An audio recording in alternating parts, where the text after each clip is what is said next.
for, hey, I love you, care about you, want you to know that I do, and here's just one simple way of showing it. And so instead of just sloshing it on top of the greens, you put it into a piping bag, and at the end of the piping bag there is a little nozzle, just one of those. Do you know why I'm fiddling with this? Because I got a letter from, if you're watching at the moment, from you, and you said, please clean your bowls. So I'm spending so much time doing this. There you are, darling, just for you. All right. So always turn, if you've got a piping bag, turn it over like this, and then you can actually knit the top together, like so. Right? So, and it isn't all covered in gunk. That's a good tip if you're using any kind of piping bag. Turn it over, and then just to heat it up and get it ready for piping so that it's hot potatoes, put it on top of a double boiler, put the lid on, and you're away. Okie-doke. All right, now let's have a look at the salads for this one. I've got this salad basket here, romaine, an ornamental curly kale. I've got escarole in here. This is a neat, very interesting, mealy kind of cabbagey thing.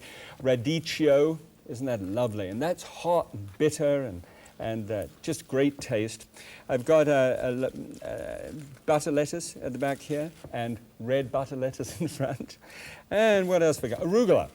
Very good. This is a tremendous thing. If you can get arugula, get that one. You really need it in this dish. And tucked in here is French sorrel. I love it. It's just a salad all on its own. As a matter of fact, it's got a marvelous lemony taste to it. Just terrific. So get a mixture of those. And don't get upset about it if you can't get all of them. Just get a mixture of them. Wash them out well and truly. Measure about this quantity. Just what can be actually pushed hard into a cup measure. All right? And let that be like four. And I just took pieces and just tore it up. And it's just enough. That's just about right. Now, here, a little fresh dill, the dill weed, and also some parsley.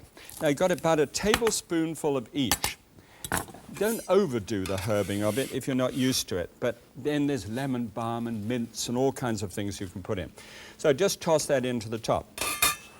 Now this is all in one of these salad spinners for the very reason is if the salad, whenever you make salad, if it's wet and it gets in the way of the dressing, it's just awful. So just 2 or 3 little whizzes in there, centrifuge all the liquid off, and there's just a little bit that comes off there because it was pretty dry, just as it was sitting under the lights. But there it is, ready for the next stage in just a moment or two. Okay, over here, now this is really odd. This is, and you know me by now, I don't really show you ingredients unless pre-made ingredients, unless they're really unusual. This is a 50-year-old recipe, and it's called Rose's Lime Juice. They get the limes from the West Indies, and it's been going and going and going, and I really strongly recommend it to you. If you haven't tried it as a marmalade, you really need to try it. But this as a glaze is a knockout. So 2 tablespoons, and then 1/4 cup of a de-alkalized wine in my case, but a Chardonnay would be good. And pop that in. Now, about a tablespoonful of the radicchio. That's this leaf here, this red, slightly bitter leaf. And that's going to stain that pink. But it just needs to be able to, I don't want it to boil, but I want it to simmer away and for the things to get mingled together. All right. Fish, halibut. And for this, I've gone for 6-ounce pieces of halibut. There's 1 teaspoonful of oil on the plate there, and a little white pepper. I don't mind whether it's white or black, really, but white pepper in case, because the snow whiteness of the fish is just so remarkable. And a little bit of salt on there as well. This is just the basic seasoning for it. Then, take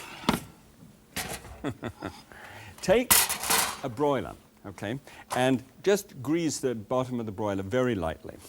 And then take these, see the skin left on for a very good reason, which I'll show you in a moment. Just drop it backwards and forwards onto there, particularly the underside. You see this is a dark skin side, white skin. If you prefer the dark skin, just have whichever side you like. But you know what I'm trying to do is to say this is like a flounder. It's like a huge fish, this halibut, and part of it lies looking up, and that's the dark one, and the others, you know, the light side is the underside. Okay, so there it is, all on the top. Skin on, for a super reason, which you're going to see in just a moment. All right? Now, this goes into a broiler and takes about 6 minutes. Now, this is an unusual broiler. Normally, with a broiler, you always leave the door open so the air can get in, so if there's any flare-ups, you know, it doesn't get in a problem. But in this case, you drop that too, because it's a convection broiler, and this is whipping up a tremendous speed of air over the top, which gives a marvelous crisp browning like that. That takes 6 minutes. Now, the reason for the skin being kept on. I went out and actually got one of the world's experts on this subject, and listen to what he has to say. This guy is as good as it gets anywhere in the whole world as far as fish is concerned. Okay, let's go over to the wharf. All right, thanks, Graham. About the last thing you'd expect from me about this time would be a skin flick, but that's exactly what this part's all about. John Rowley, international consultant, and to everybody in terms of seafood. Please tell us about skin. Should you cook skin with the fish or not? Fish with the skin? Absolutely. Absolutely. What you've got in right under the skin are the fats and oils that give flavor, put flavor in, more flavor into the fish. That's especially prevalent there, isn't it? And as long as the fish is very fresh, yeah. These oils are going to have a positive flavor.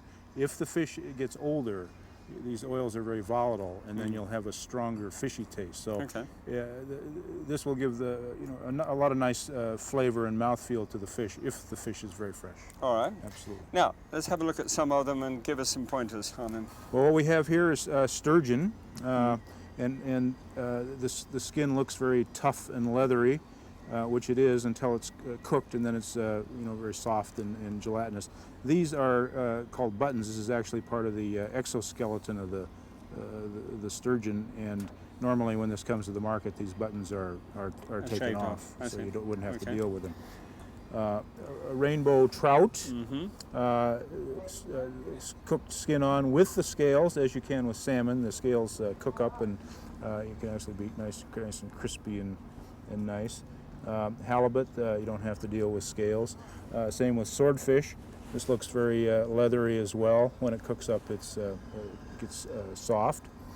Some fish you can cook with the skin on, but you will need to take the scales off. Like this is a yellow eye rockfish, and the red snapper and grouper are the same thing.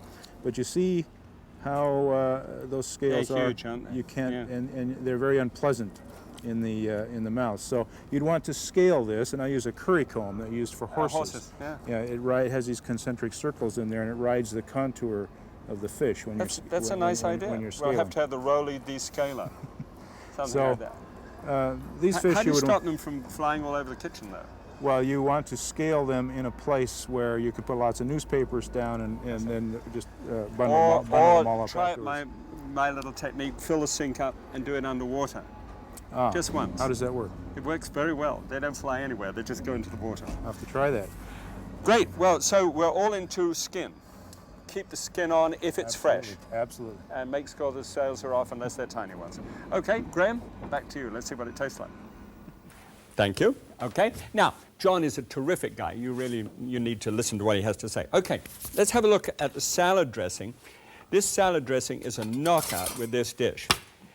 Just simply bruise the garlic just to make sure that it actually disperses, because sometimes I've made a blender dressing and then when I pour it all out, there's still that lump of garlic still there. All right, a half teaspoonful of dried mustard powder, right? And a quarter teaspoonful out of the old Creole torpedo, just a quarter teaspoonful of cayenne pepper, just about to give it a bit of bite. There's bite from both of them, but they're different. And then a couple of tablespoons full of sugar, of brown sugar, and I'll explain the reason why. It's really basically because this is quite an acid combination. I've got 1/2 of a fresh lime in there already, And this is a question of just screwing out the other part of the lime to get completely exhausted. And then the juice of one whole lime goes into that.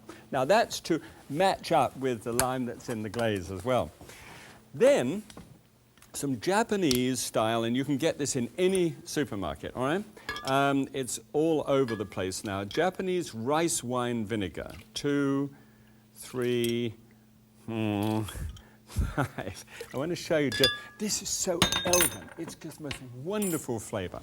And then a couple of tablespoons full of oil. It has to go in eventually, just to be able to balance this thing perfectly. A couple of tablespoons full. All right. That's it. And then just put the lid on the top with that garlic just to be able to run it enough so as to be able to emulsify that together. Doesn't take a moment. Get this out. Let me have a look and see how this is going. Oh, wonderful. And you're ready with the salad. This is all ready. Everything's going nicely. I'll get to that in just a second. All right. Now, then stop this and pour the dressing over the top of the salads there. Now, a really neat thing is going to take place here, because you see, normally with a dressing like this, there is a lot of dressing on it. And whenever I eat out, I know there's a lot of dressing there. So in this case, you see what's happening? I'm actually spinning off the excess dressing. And what happens here is I'm actually cutting back the fat content that's actually on the dressing itself. The dressing is all over the salad greens, and I've got that much over. I have taken off from 91 calories that would be, with about 7 grams of fat. I've got that down to 18 calories, okay, and just over a gram of fat. So that's really good stuff, good news. All right, let's have a look and see about the fish. Good, right on the nail. Just perfect. So the skin is just beginning to blossom. Look at that. See how the skin blossoms there? And over here, this glaze, do you remember how it just mingled together? Well, I'm just going to strain that, and you see it's pretty tired stuff, this now, but that's out of the way. And then take just a little wine, slosh it on the top, and this has got arrowroot, just 1 teaspoonful of arrowroot, and just drop that into the bottom and stir that around, and in a moment or two that will thicken up to the extent that I want it thickened up. Just bring the heat underneath it. All right, take hold of the salad greens, drop those onto the plate that you want to serve it on. Okay. Take hold of the potatoes now. If it's a little hot, wrap a towel around it, but make it look attractive, like this, a nice bed of the potatoes. Ouch! And then scoop up the piece of fish, which has got that lovely skin just on the top there, and lay that on the top. Look at it. Look at it. So tender and white and beautiful. Then take this little glaze that's on here, just simply put a little sprinkling of fresh radicchio on the top, which gives you some color, and then pour this on top. Just about, and you see it's got a lovely pink color to it there. So just pour that pink glaze over the top. It's incredible, that combination of ingredients. Come through and have a look at it. Now, it's a beautiful looking glaze, and it's such an unusual dish. I'm going to compare it to, I don't know quite how to describe it. It's sort of mayonnaise-y cold seafood salad with potatoes that we came across as a classic. And this is what we tried to do, and I think we succeeded in doing that. Let's have a look at the numbers. This is 387 calories, our dish, and the fat, which has been 61, is now down to just 6 grams of fat, carbohydrate at 44. It gives me 15% of calories from fat, which is really good stuff. Only 95 in cholesterol, and the sodium's at 722, largely because of the salt in the potatoes, without which, you know, it gets to be really bad news. I mean, I like to have just that little bit of salt. Now, let's have a go. Here, we're going to have a little piece of that skin, and I want you to experiment, be able to eat the skin. Look at the way that's cooked. It is snow white.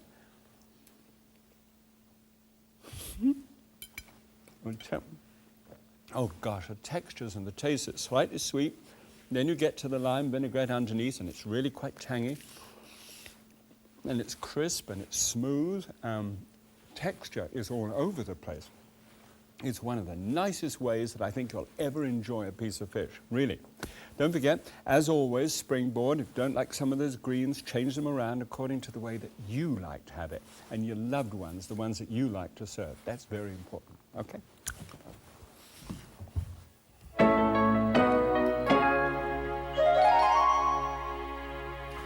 Okay, well, let's have a look at this. As I've been saying the word texture from the very start of this program, and you know, I'm looking for ways in which I can drain out salt, fat, and sugar, and large flesh protein portions, and at the same time, boost the aromas and colors and textures. Now, aroma's obvious, and color's really pretty obvious, but texture's not quite so obvious. Look at these. Here are 8 items of texture that I'd like to share with you. The first one is spice hot, and you think, well, that doesn't sound like a texture, sounds like a taste. Well, you feel it on your taste bud, but it's really hot. It's something like cayenne pepper, all right? So just think of cayenne and think of spice hot. That's very important texture. Then there's smooth. There's 3 smoothies. The smooth sweet, and my number one here is pear. I'm going to make a pear ice very shortly. Just a knockout of a thing. I love that smooth, sweet taste. Banana's another one. Smooth dairy, okay? You know me by now. Yogurt, I think, would be my strained yogurt thing. It gives you mouthfeel and the white color at the same time. Great stuff. Smooth starch. Well, there we go with arrowroot. Not necessarily, of course, with the yogurt, but you normally use cornstarch for that. But it builds up a lovely mouth round fullness that normally fat does, and so this does it instead of that. Grains, etc., that are soft. Well, you know, rice is an obvious one there. Capers, another one, which is a seed from a Mediterranean plant, which is salted, and they're nice. But now you get grains that are hard, you know. I think a pine nut is a lovely thing to add. It just meets the teeth beautifully. It's different. Crisp. How about celery? I think whenever I think of something crisp, I think of celery. Celery in a salad just goes off crunch, crunch in the back of your mind, you know, as you're actually consuming it. And there are some new things, some freeze-dried vegetables nowadays, and they're being done, like green beans. And I'll try and show you one shortly. And they're just marvelous color, and one chef has described these as firecrackers, so that when you're eating them, they go, you know, like firecracker, like 4th of July goes. Then those go off in the same sort of way, different kind of feeling. And also jicama. If you haven't got it, Icama, a lovely, white, crisp, marvelous root that is. And chewy, apricots, dried fruit, and meats of other kinds, they give you the chewy texture. So think of that, just aroma, color, and texture, like we had in the combination here. Really different. Well, tell you what, I don't think I've ever had textures in quite the same way that dish, and I'm feeling it in my mouth. The tanginess of that lime, and that soft smoothness of the whipped potatoes. Great stuff. Until next time, God bless you. Thanks for being here.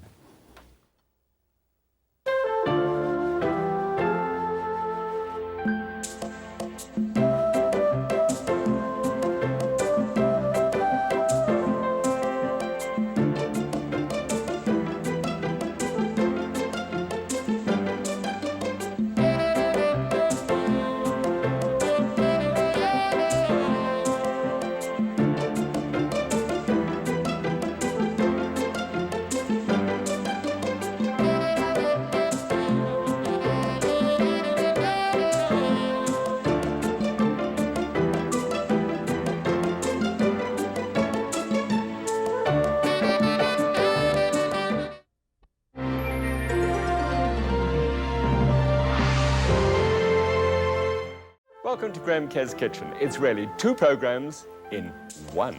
This is a series that appeals to your creative side. Food that is sumptuous stuff. How can that be? This is a program about people who want to eat healthy and reduce calories. Actually, it's about food with an aromatic quality that fills the nose. Oh, sure, but it's also about keeping my arteries clean by reducing fat. But it doesn't mean a thing if the food isn't rich and colorful. Maximize the flavor. Okay, but I must have healthy food that I can cook in minutes. I must minimize the risk. So welcome to Graham Kerr's Kitchen, where we get our heads together just for you.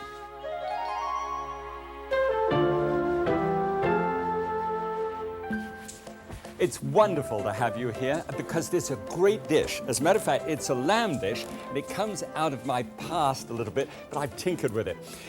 Have you ever had a lamb shank, braised so it's glossy brown, and you slip your fork into it and it melts over your mouth like this? There's a lot of fat in that. But we're going to cure that one. Matter of fact, I'm going to make something like a pie with it.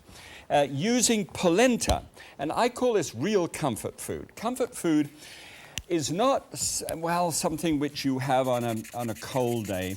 Now, comfort food is something which reminds you of your tradition and your culture. And in Lombardy, in Italy, this would be just real cultural stuff. Perhaps not with Swiss chard on the outside, braised and a little bit on the inside as well, but certainly it would be moving towards that. They love it there, and I mean, everybody's got a copper pan, and they have this wonderful device, a long wooden spurtle affair, and make sure that it's stirred properly, and it's just almost every day. It's really like a corn mush. But I'm going to turn that around a little bit. I want to be able to make this wine sauce with the lamb shanks braised in the center, and then to have a little jicama or cucumber salad on the side, which is fresh, to be able to take up the richness of it. And if that sounds like a nice menu item, you ready? Okay.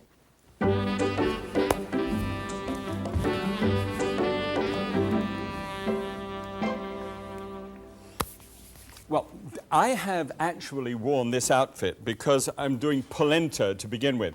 And polenta is really a corn mush. It's a cornmeal mush. And we're going to look at polenta and the different kinds that you can buy a little later on. But right as of now, the water should always be boiling vigorously, boil vigorously, when you start. And what you do, I've got the finer one here, and it's paler in color than the thick ground one, which is actually water ground, they call it. The moment that the bubbles start coming to the surface, and it should never leave the boil as you start whisking this in. And the thicker one, the heavier one, I say later on that it takes hours, and really that's not true. It does take between 20 and 40 minutes of stirring it. And I thought to myself, are you going to be prepared to do that? It just didn't seem realistic that would be the case. And so I just want to show you how this comes, providing that it is boiling. You just simply stir this, and right before your eyes, it will actually begin to thicken. Right? Now, as they've got this rather neat method of having a spoon just like this one, and copper containers, and just keep on stirring it round and round laboriously.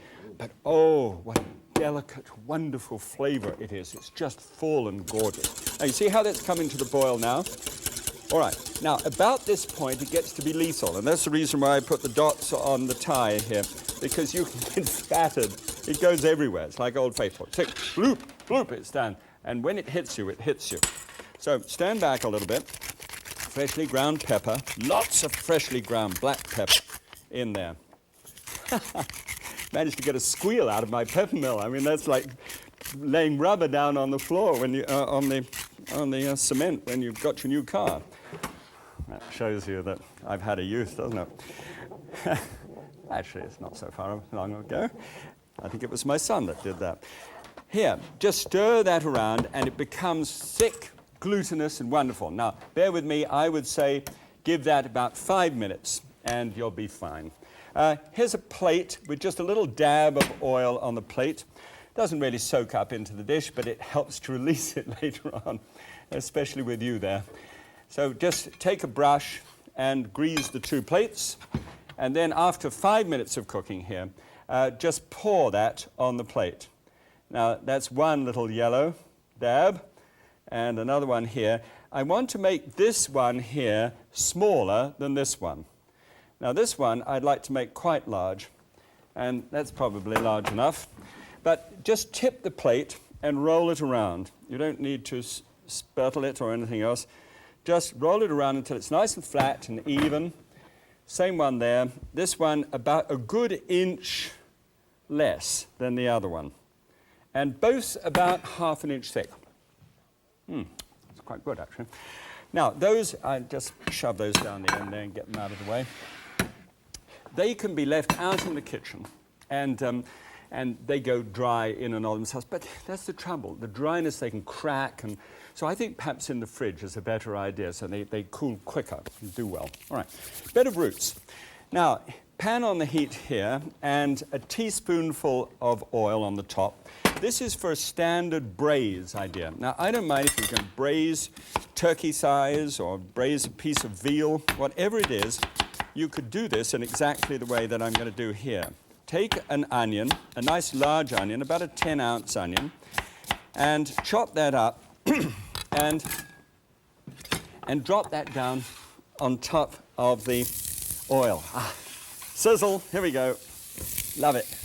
And drop it down into the pan, break it up, and that is, and by now, goodness me, if you've been with me for a while, you'll know that this is to break out the natural volatile oils of the onion and start the process of enjoying it as life as a cook, you know, this is it. And then I've got 3 stalks of celery here. I'm going to do one all on its own. That's great fun. That's almost as fun as a banana. Banana. Keep it both sides of the Atlantic. 2 at the same time is a little slower. But a banana is terrific stuff. If you want to start to learn to speed chop, try it there. It has no resistance whatsoever. 3 stalks of celery onto the top. 1 slightly charred on the top there. Good. And then a smallish carrot. Really, I don't think you need a lot of carrots in this dish, but since all of this is going to be giving up the ghost, it doesn't matter really how it's chopped. It's just got to be chopped. And by giving up the ghost, I'm not going to put it in the finished dish. I'm not going to put it in the finished dish. I'm just going to have this as, this is all seasoning. This is to make a great braised seasoning. All right, 2 cloves of garlic, belt it down, and scoop it up. Pop that in too. And just 2. I don't want it to be too over garlicky.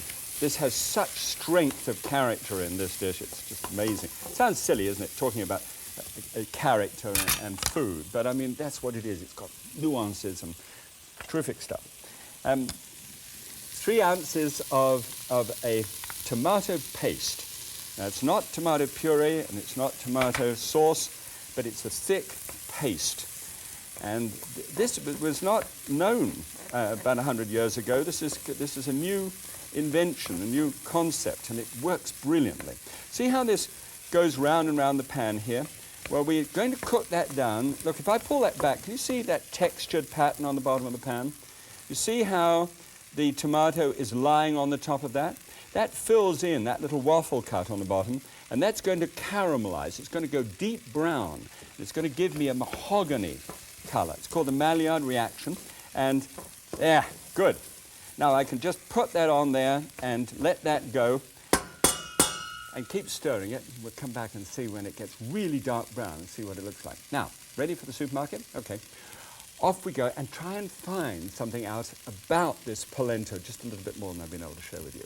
Over to you. All right, thanks, Graham. Now, this is one of the most important buttons in the whole business, frankly, as far as I'm concerned. You see, when you're making a special order, when you're doing something like these lamb shanks, you've got to ring up in advance, and it's a great idea to get to know the man's name who's the manager in charge. This is Marv.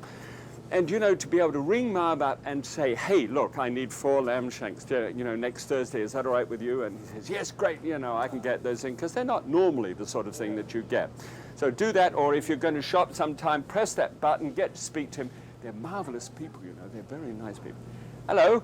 Hi there, Mr. Graham. Here's your lamb shanks. Oh, thanks, Marv. Look at those, they look wonderful. Hey, do you mind, I mean, just let's find out from the horse's mouth. Do you mind people coming and doing this, pressing that button and asking you for special orders? No, we don't. Not at all. We enjoy it. We'd love to give people any special service that we can. Okay, thank you very much. Thanks, Marv. Okay. All right, come on, let's have a look at the rest of it. So around the corner, roughly where you normally find flour and things like that, cornstarch, that sort of thing, we're going to look for cornmeal. Now, this is, just open this up so that I can show this to you beforehand. This is the cornmeal that you can get, which takes you about 10 minutes, maybe 15, to be able to slosh up. Now this one we got from, this has to be usually got in bulk and at food co-ops. It isn't available in just your average supermarket. Look at the difference in color there, and look at the difference in the actual grain of it. Now, what that is what we call the aerobic polenta. And the aerobic polenta is one that you stand over the pot and beat it until, I mean, really, it's an all-day thing. It develops great tennis forearm and the rest of it. But it's not the sort of thing that's very attractive nowadays, but you'll notice the color differential here. See the beautiful yellow color there and the paler color there. That's the trade-off you're going to have to get. Great. Back to Graham, and he can finish this dish off, which is sensational. He's not a bad cook, actually, when he gets cracking. Over to you. Well, thanks so much. Now, look, have a look at this. You see how that has gone on the bottom of the pan there? If you flake it up, it honestly looks as if it's burnt, doesn't it? But it's got to go that brown in order to be able to have the effect that I want to be able to have. Now, what you would do in these circumstances is to now take the lamb. Now, here is a lamb shank, a perfect little lamb shank. They should be about 8 ounces each. And if they're any more than 8 ounces each, hey, guess what? You've gone more than lamb, and you could be into mutton. And if you try this dish with mutton, I don't think you're going to enjoy it, quite honestly. And that happened to me the other day. We got some very large ones and just didn't like it. Now turn these over and make sure that the outside is crisp. Well, not crisp, but I mean nicely browned. You want to get on with it, don't you? You're going to wait your turn. And just put that over there like that. Good? Okay, and just to make sure that the flesh on the outside is just touched. You can see what it looks like. 1, 2, 3, 4, 5, 6, 7, 8, 9, 10, 12, 13, 14, 15, 16. So I want actually 2 cups of the wine that we discussed right there. See how hot that is? Shake it up together. Make sure that any residue whatsoever which is on the bottom of the pan is scraped into the sauce now, and you will get the greatest looking sauce you've ever seen. Little piece of rosemary is just a 4-inch piece of rosemary there. It's just tucked down into the bottom and adds a perfume to that which is incredible. Pop a lid on the top, find the oven, it's usually behind you, and then put this in at 350 degrees Fahrenheit.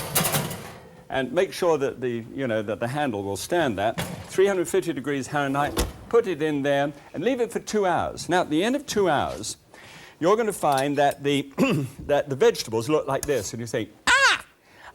That's okay, you're going to throw them out. Those vegetables are worth nothing. They're just lumps of cellulose. They've given up the flavor. They were just the bed of roots. But underneath, when you pour off the juice, you will find an incredible thing. And in fact, what I always do is use one of these separators, because this is where the dish can really run away with you. I just want to turn the heat down there. If you don't get rid of the fat, you're in real trouble, okay?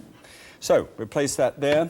And you see what's happening is that the fat has risen to the surface, and it is virtually like straining it. So we'll take a pan on the heat and hope this isn't too hot, but, that's fine. Go on, cool down, and pour it. I wanted to get this nice and hot quickly. So pour it off the top so that the fat is retained in the strainer and you don't get anything in the dish itself. That would have been solid calories from fat. But this is now strained, and so we're doing well. We've got that on the top, and then this is thickened. But first of all, some mushrooms go in. I've got 12 nice thick mushrooms. And a knife. Here is mushroom here, and it's made thick by simply cutting it into pieces just that thick, you see, about ½ an inch thick. So it gives a lovely meaty quality to the thing. Drop those down into what is left of the 2½ cupfuls that you strain from here. And let me show you what, oh yes, the rest of them. And it will almost completely fill that pot. Don't worry about it, because these will actually cook through enough for my purposes. Bring the heat up just a little bit here so as to bring it to the boil. And this is what one of the lamb shanks looked like. You cook the lamb shanks, you saw the vegetables, now this is what the lamb shanks looks like. You cook the lamb shanks until literally you can just prise it off the bone. It is so tender, it just comes away. Keep it in the pieces that form around the lamb shank, so that you've got little bits like this. They're the real pieces. And those are the bones, and that's the meat that you're going to get off it. It says an awful lot of bone to meat. Well, that's right. That's the way it comes. And they're quite inexpensive, actually. Well, you know, things are not ever inexpensive nowadays. I've got here in the fridge the polenta. Remember, we made the 2 discs. There's a small one, and there's a larger one. And just before we do that, we get some Swiss chard, about a couple of 1 pound bunches of Swiss chard. And I pre-seasoned this before so that it was seasoned throughout with a little salt and pepper. There's nothing worse than just put salt on stuff and you've just got a well-salted top, nothing underneath. So put that on there, 2 minutes. This is just coming up to the boil there. That's fine. You get here a little red wine and some arrowroot, about 2 tablespoons full of arrowroot. And usually I put, 4 tablespoons full of liquid, just a couple of extra tablespoons full of liquid to the arrowroot itself. And swirl it round in the pot. One of these days I'm going to invent something that does this easily. I'm really looking forward to that. Good. This is just coming to the boil. You can see it trembling there. And the mushrooms have had enough time to be able to work. Just pour that into the top, and arrowroot thickens instantly. See how that looks now, how those mushrooms look? It's wonderful looking appearance. Now what we do is you just simply take, let me just turn that one off, save power. You take this smaller piece and then you lift up the meat and place the meat on the top of the smaller bit. You actually mound it up so that it forms a decent mound. You gather it together, stay together for me, thank you. And then take a slice of the chard off the top, just a couple of pieces of the just cooked chard over the top. Just lay it on the top like so. And then take the larger piece and just simply drop that over the surface. Press it down and put a little cheese on the top. Now, put that in the oven at 300 degrees Fahrenheit. All right. Slip it in there. Pull it out the bottom. Ho, ho, ho, ho. And look, see how it crusts on the top there? Doesn't that look neat? And then you cut a wedge out of it, just like that. A beautiful wedge. Lift it up, and look how that looks. Isn't that great? Lift it up, it's slippery. And then place the sauce which you've got here over the top and around the side. Just layer it out. Doesn't that look grand as it slithers out? And then take the Swiss chard right off the top, laying it on the side, a heap, beautifully fresh and real, with a dusting of parsley and a little jicama salad on the side, or cucumber. something crisp with lime and cilantro in it. Does that look nice? Let's have a look at the colors. Oh, numbers. Oh, boy. I tell you what, it's a real rib-sticking dish, that one. And it compares to this as a classic. This is the lamb shank, just braised, just as if it came out, and a sauce over the top with vegetables accompanying it. Now, really, it's almost the same sort of thing, but we're looking at the classic method of doing it and the classic method of retaining the fat in the sauce. But by not doing that, we knock that down to 758 by 200 calories. We knock the 48 grams of fat down to 23 grams of fat. Still a lot, but I'm not making any pretense here. 62 grams of carbohydrate, 28% of calories from fat, which is a whole lot better than 46. And then 208 with cholesterol, and 562 with sodium, which is way down, almost half on the sodium as well. So really, they are good numbers for a celebrative dish. And let's face it, when you eat things like this, you are celebrating the past, celebrating your relationship to food and the table. And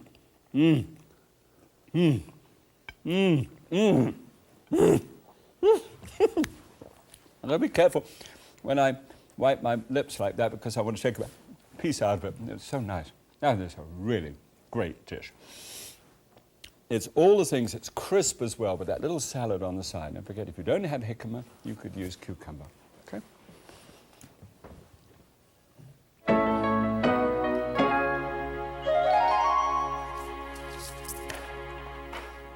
If you've been with me for a while, you know that what we've been looking at is a new way of assessing food by the 4 food groups. Now, the normal 4 food groups are really quite easy. In the past, it started off with a little square, and you had the 4 food groups, which was the agricultural department invented that, and that went well. And now they've reinvented the wheel, and they've come up with a pyramid, if that isn't using too many metaphors. And now, in levels, we consume food with fat at the very top and with grains and carbohydrates at the bottom, obviously. Now, that's a good idea. But what about you and I? We are not a farmer, we're not farmers, and so we've been looking at some of the ways that we respond to food. For example, variety, comfort, creativity, satisfaction. So I've split it up into those 4 different food groups, and let's have a look at them. We did on one previous occasion look at variety and say to ourselves, hey, there's more variety really from fruit and vegetables than anything else. So between 5 and 9 half-cup measures of fruit or vegetables per day gives us tremendous variety, much more than we'd get from meats and fish and poultry and things like that.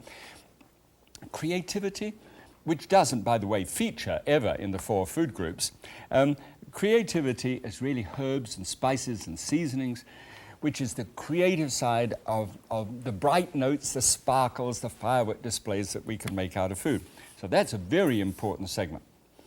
Then satisfaction I'll get to on a future program, but comfort as of now, I think we look at comfort, at least I do, as tradition and to a stage culture.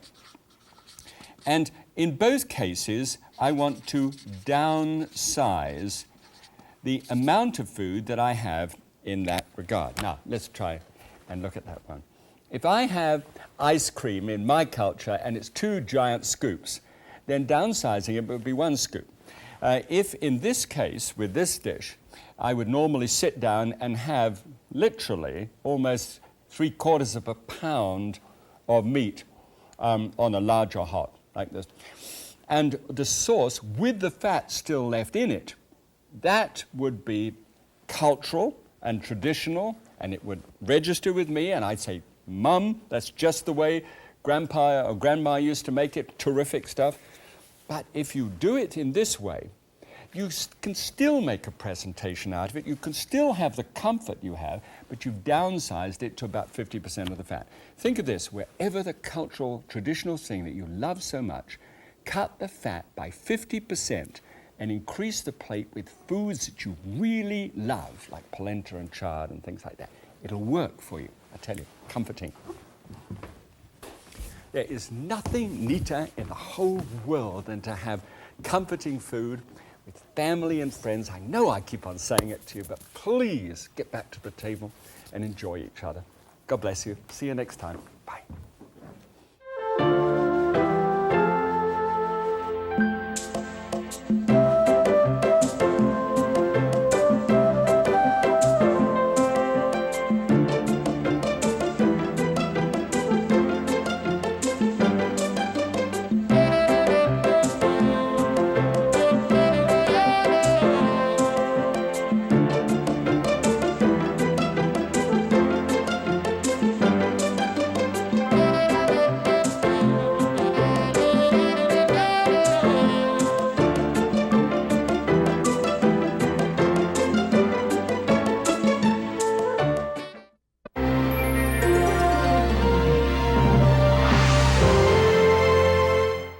welcome to Graham Kerr's Kitchen. It's really 2 programs in 1. This is a series that appeals to your creative side. Food that is sumptuous stuff. How can that be? This is a program about people who want to eat healthy and reduce calories. Actually, it's about food with an aromatic quality that fills the nose. Oh, sure, but it's also about keeping my arteries clean by reducing fat. But it doesn't mean a thing if the food isn't rich and colorful. Maximize the flavor. Okay, but I must have healthy food that I can cook in minutes. I must minimize the risk. So welcome to Graham Kerr's Kitchen, where we get our heads together just for you.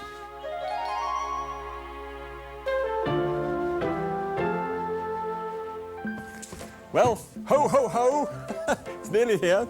If you've done your shopping, now you can spend some time making Christmas cookies and delivering them to your neighbors. Isn't that the way that's done? Good. You know, I worked out, and this is what I'm going to do today, by the way, cookies, and the basic method of cooking, which is going to be meringue.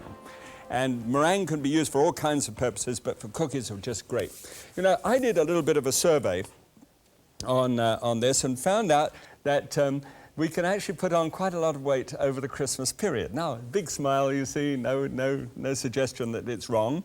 I don't want to stop anything from happening that you would like to happen over Christmas, so no Scrooge stuff, all right? But you can put over 16,000 calories, 16 to 17,000 calories over the Christmas period. And you know what I found out? A lot of them come from cookies. You know, that perpetual motion, sort of grab another cookie. So I'm going to show you some cookies here which are quite low in calories. What I'm going to do, these have got a kind of chocolate topping to the meringue, and it's got nuts in it and all over the top, and they're rather fun. And the other one is not quite so brilliantly red as this, but I don't have a sort of a way of doing it, but cranberries nestling down into kind of nut bar, and a jam-topped tartlet, which brings me back to the time of my youth in England and all the rest of the stuff. Little jam tartlets are quite the thing, you know. Ready for this? I know cookies are not my normal style, but come on, let's have fun.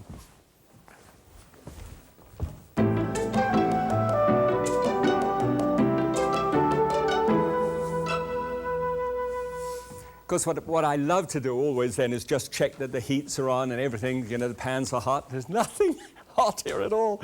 It's all cool. So, well, let's take a look at these cookies first of all. Now, these are the type of cookies which your neighbor, if they truly love you or if they haven't seen you all year long, they will at least come along and say, "Hi, happy Christmas, and this is for you," or they'll leave it on your doorstep. And these are typical of that sort of thing. It's a very nice thing for people to do, the pinwheel and the little jelly top one, and this is a nut bar. Now, let's look at these. Now, this is kind of, how to describe it, yuppie stuff. You see, the colors are rather nice, all muted and not quite so bright and vivid, but these are really different, and these, I'll show you the numbers later on, are rather fun. Okay, how to make meringue.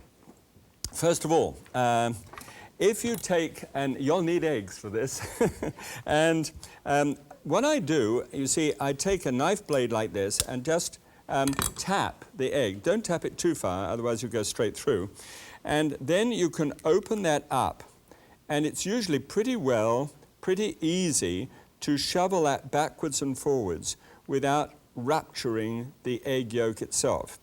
Now, another way is to get a piece of equipment like this one, which is actually an egg separator. So you can just, that you still really need to be sure that you don't have a very rough edge from around the outside, and always pour it over this thing which is straight.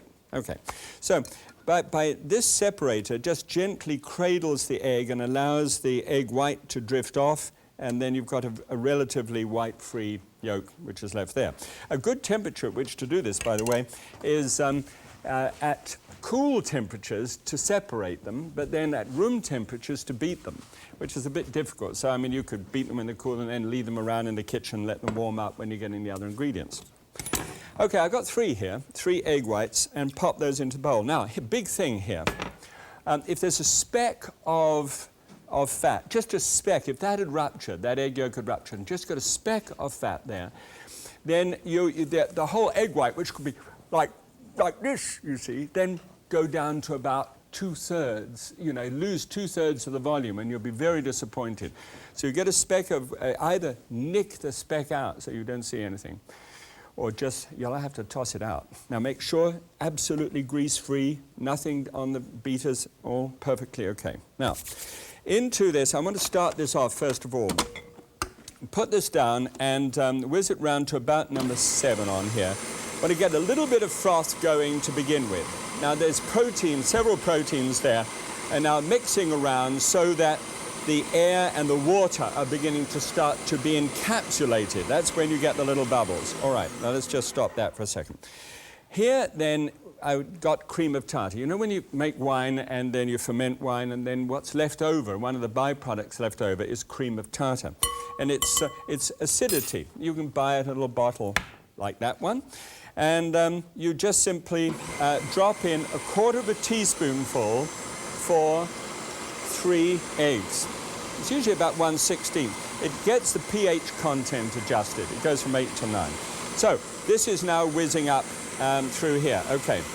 Now also in there, I want 3/4 teaspoonful of almond essence. So 1, 2, 3. 3/4 teaspoonfuls. All right. And you can smell that, it's just wonderful. By the way, it's 1/2 teaspoonful of the cream of tartar, not mine. Okay, now, here goes the sugar. The sugar is added at the beginning part of beating if you're using one of these beaters, electric beaters. But if you're using a copper bowl or hand beating it, then you'd add the sugar at the end. And the reason for that is because it doubles the amount of time, almost, that you need to beat the sugar into the egg whites. And that makes it a rather aerobic exercise. I've got a fellow called Dalton. He calls himself Pete. Pete Loving. Thanks, Pete, by the way. He sent me a copper whisk to go with a copper bowl. The copper has the same effect as a cream of tartar. And that's the reason why it allows you to be able to beat things up without overdoing it. Just thought you'd like to know about that.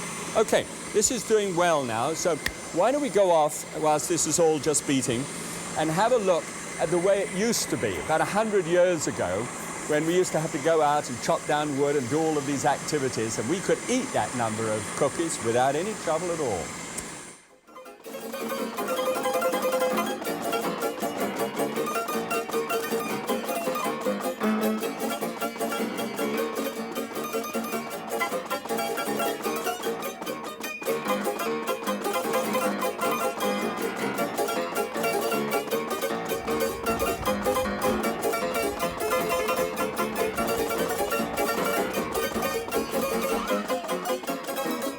That was really what I call hard work. By the way, this isn't quite so much hard work.